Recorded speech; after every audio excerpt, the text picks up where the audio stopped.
Hey, how you doing everybody? Welcome back to Big Frog's 4x4. Today we're putting a lift kit on the 2018 Tacoma TRD.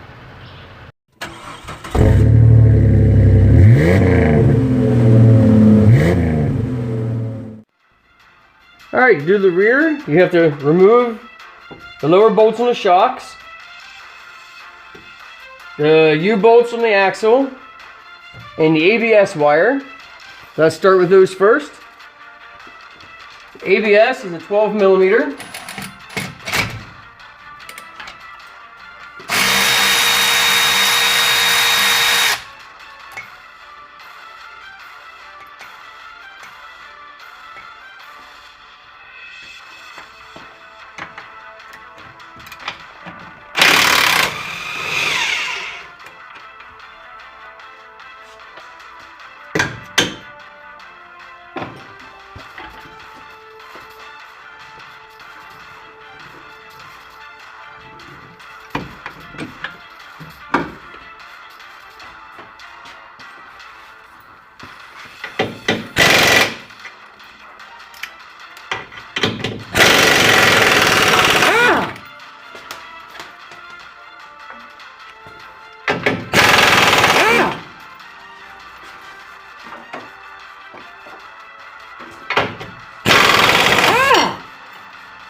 Alright, just want to give you guys a little bit of notification on this lift kit.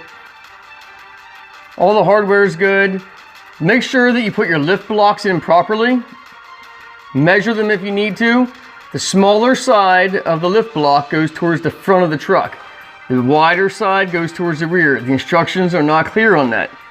Also, whenever you tighten up the nuts on the bottom of your U-bolts, work your way across each one. I use a tape measure and I measure this U-bolt and I measure this U-bolt.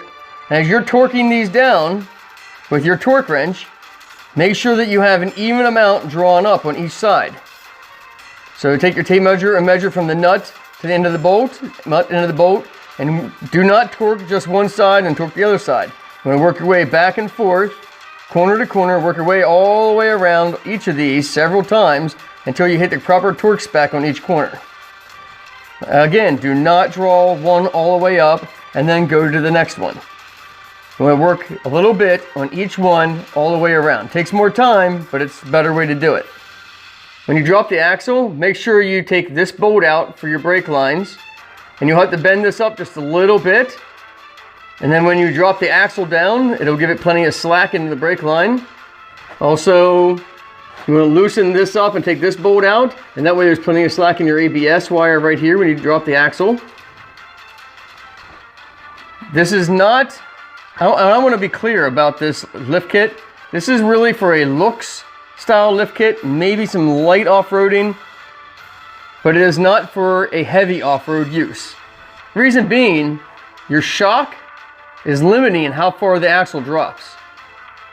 If I took this shock off, there would be 2 to 3 more inches of axle drop.